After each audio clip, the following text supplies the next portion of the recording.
you're out in the community and you're talking about, you know, childhood obesity being an issue, we get kind of challenged on that, saying, well, you know, these children, they look healthy to me, they look good. How do you respond to that? Well, again, it's a matter of who is communicating. Now, if I go into the community, and I'm lucid, and I don't come from that community, folks are not going to be inclined to listen to anything I have to say. But if Ms. Jones, who lives down the street, who's a peer educator, walks in, she has a big chart that she shows, now this is what's happening to your baby because of all that fat. She shows what it does to the heart, what it does to the lungs, what it does to, and she says, now, you know, we don't have to do this, there's another way we can do this. Have you thought about this? It's the communicator. Who's got the trust? My hunch is neither of us will be terribly effective, but somebody will be. That's who you engage. That's who you give you. They walk around, for example, with a plastic lump that represents a pound of fat. They show people how many teaspoons of sugar are served. Out of the sugar, they pour it out. So by the time they do that, most people want their children. They care about their children. And some of this is a defense mechanism, you know, because they really don't know the facts. So when you give the right people the information to share with them, it makes a world of difference. So that's how I think it works. Any other questions? Yes.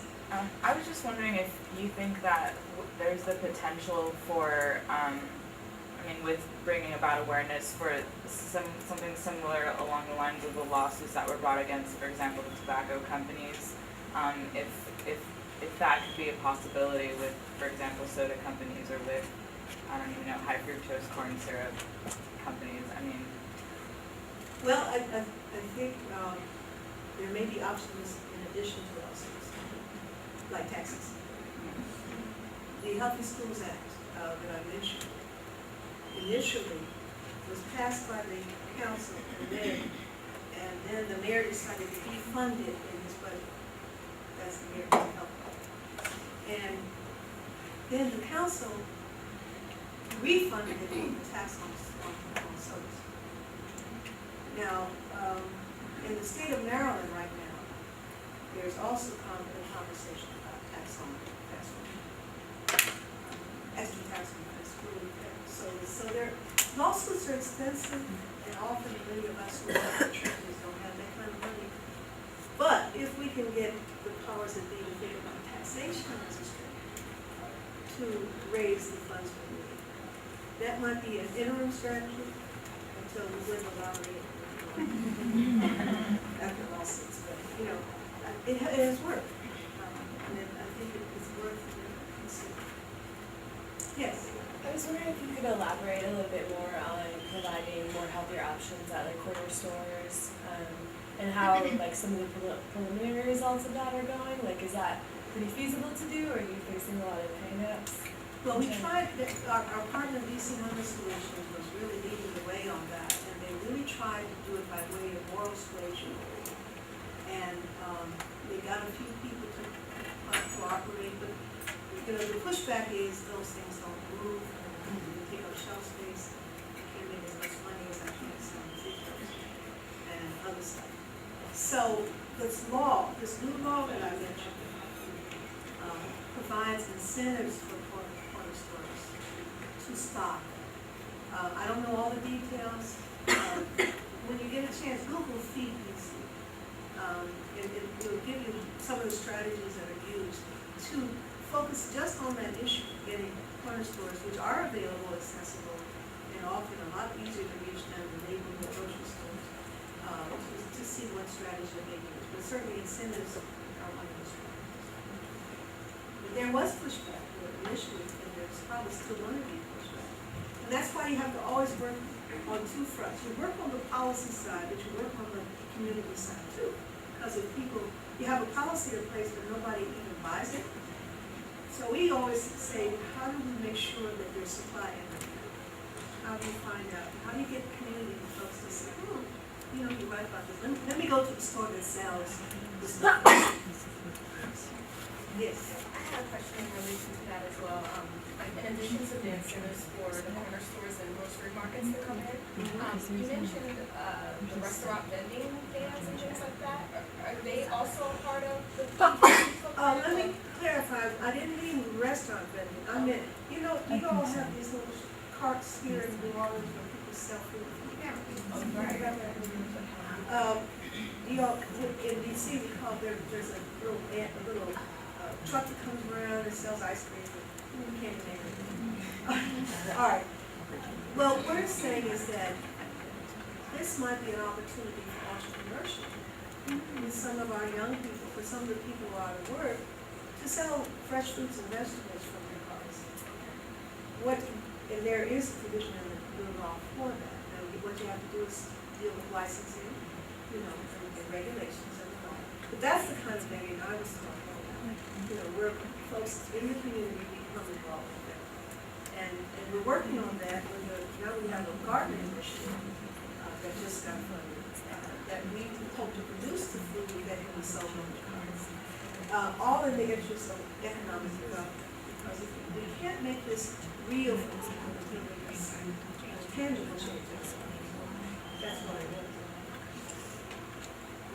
Are you planning on centralizing these gardening efforts, or were you guys looking at doing them interspersed in like the areas like Ward 7?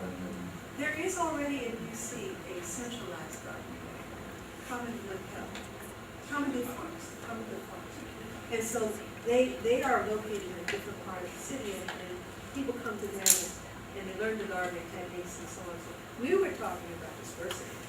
We're talking about neighborhood gardens, urban neighborhood gardens in Ward 7 on that plot of land that somebody has right there available. But for a number of reasons, to grow food that they can put on their own table, but ultimately, hopefully, either move toward co-op arrangements or the vending. So, no, we're really talking decentralized gardening at this point. But at the same time, talking about systems and changes that have impacted the broader community.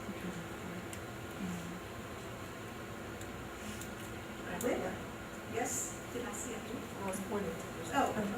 Oh, I'm sorry. Hi. Off of that, I really work with farmers markets, anything to that effect? Oh, yeah, oh, thanks for letting me a chance to talk about farmers. This is not necessarily under the partnership arrangement, but under our other work, SHIRE's work. Our peer educators were supported last year by Conagra Foods to promote the use of farmers markets. We have one in Wade,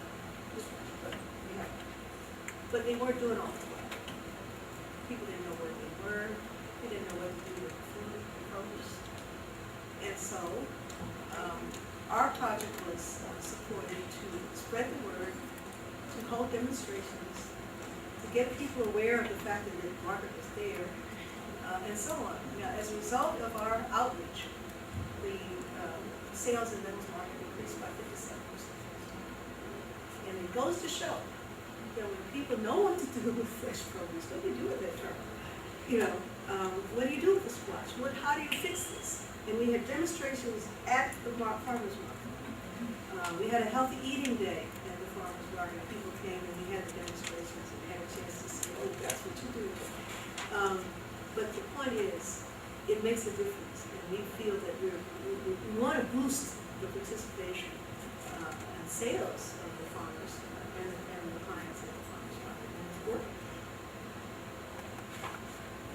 I still think that many people just don't know how important, not how important it is, they don't know what to do to be happy. You know, we don't know how to cook this stuff. We don't know how to buy the right kind of watermelon. We've never seen a watermelon that wasn't cut up. People need to know, and they also need to know what happens if they don't eat them up, and what that does to the body. So it's a combination of that. We're seeing it work. We're seeing it work. Well, I'm not like questions when I try to answer.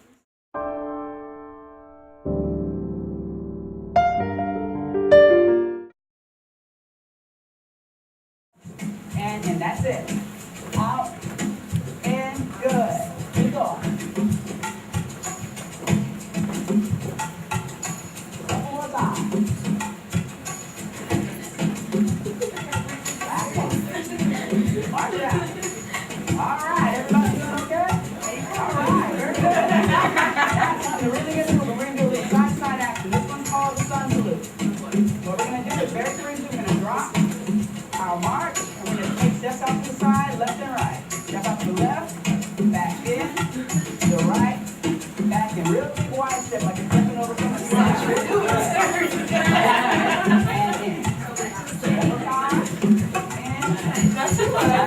And then with the arms, big arms out like you're giving them a hug. Out and in. Out.